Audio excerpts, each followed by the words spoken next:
Hi, it's Tony Zaz, and welcome back to my kitchen for another episode of Football Foodies. We hope you enjoyed last week's recipe, Asiago cheese puffs. This week we're cooking with one of my favorite ingredients, the avocado.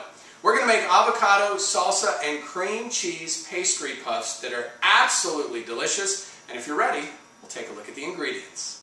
So here's what you're going to need to accomplish today's recipe. Make sure you have a pizza cutter. You also want to have a masher, 1 egg, an avocado, and make sure it's ripe. You can always tell by just squeezing them. If they're nice and soft, they're good to go.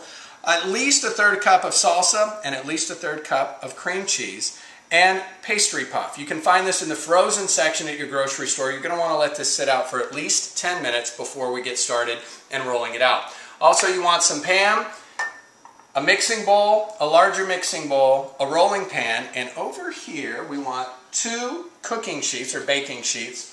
And we're going to put the Pam on those. And as always, make sure your oven's ready before you start. Today we're setting it at 400 degrees.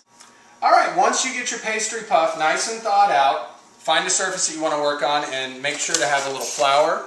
Spread that out a little bit. This could get real dangerous. I'm real picky about what surfaces we do, so I'm going to do this on a cutting board. And then you want to take your pastry puff that's nice and thawed.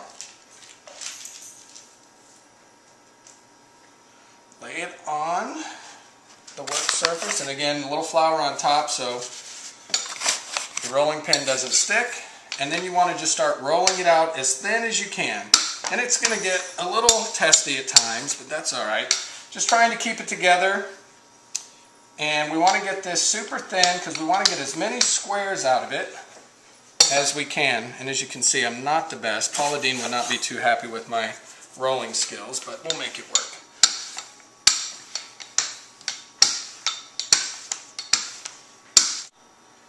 Remember, it doesn't have to be perfect, but now that you've got it all rolled out nice and thin, you just want to take a pizza cutter and kind of make sharp cuts so that they do look nice once we cut these up. And we want these in about 2-inch squares.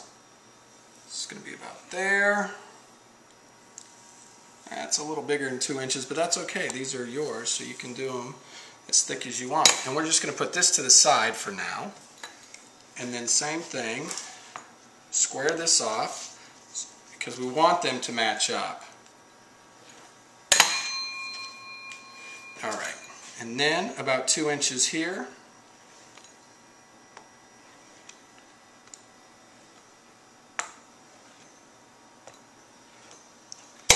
And you've got perfect squares to start our pastry puffs. Now for the other ingredients.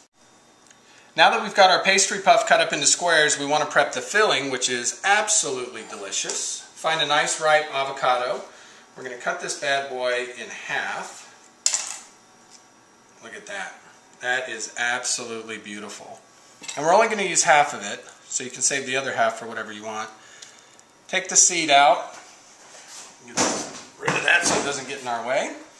And then we're going to take this half of the avocado that we're going to use, get all that yummy meat out, and throw it into a bowl. And then we're just going to lightly mash it. Now this doesn't have as much as I would have liked because the seed's so big, so I am going to use this. And you can put as much as you want in or as little as you want in. But you want to make sure that you've got all these ingredients ready to go. So we've got our mashed avocado, our cream cheese, and our salsa. And I'm just going to put a little salt and a little pepper on that avo to give it some spice. And now we are ready to start filling the pastry puffs.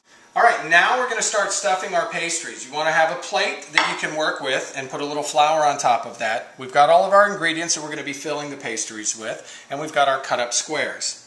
Grab a square, put it on the plate, and you're going to use about a teaspoon of each of the ingredients. And again, based on your squares, as you can see, mine are not perfect, you can adjust accordingly. So you want to put a little mashed avo, a little cream cheese, and by all means, if you're a cream cheese fan, throw more in. And then your salsa. It's almost like a ravioli, except we're doing these individually. Then you want to take your top, and you're just going to set it over. And then with a fork, we want to make sure that these are nice and sealed when they go to the oven. So using that fork, You want to crease it down, and you could even fold it up if you wanted to and crease it down a little bit, whatever you think. They don't have to be pretty. It's going to melt when it gets cooked. The main thing is you don't want any of this sneaking out while it gets baked. And then you want to load your baking sheet up and then repeat. Put it on your baking sheet, and then once you get your baking sheet loaded, we're one step away from putting these in the oven and tasting deliciousness. Alright, so clearly you can see this is not about perfection, this is just about yumminess, and it's football foodies anyway, and we're going to be watching football and enjoying the game and stuffing our mouths with delicious food. So, now that we've got our pastries stuffed with the avocado, the cream cheese, and the salsa, remember, crimp the sides however you want. The goal is to make sure that none of it seeps out during baking. It's going to happen probably on your first or second try. I'm sure some of these will come out that way, but they're going to be great no matter what. Next, take an egg, crack it in a bowl, mix it like you would for scrambled eggs, and we're going to do a little egg wash on the top of these to give them a nice golden finish when they come out of the oven. And you just want to put a little on there. It'll definitely bake just like you want it and look nice and pretty and golden. Be careful, don't rip the tops off like I'm attempting to do on some of these. But yeah, just one egg on top, and once you're all done, you're going to throw them in the oven for 20 minutes, let them bake, and then when they come out, let them cool for a few minutes, share with your friends and family, and enjoy, and we'll see you on the flip side when these come out of the oven. So excited to try these. So once they come out of the oven, again, you're going to cook them for about 20 minutes or so. Look at them at about 15, but when you see they're nice and golden brown and puffed up, they're probably perfect. Let them cool for a few. Put them on a serving tray for your guests, maybe with a little thing of some more salsa in the middle, or you could even throw in some sour cream. Serve, and you're ready to go. Now, the true test. Let's see how good they taste. Let's cut into the middle of this one and see how it looks. Look at that. Filling, and now the real test.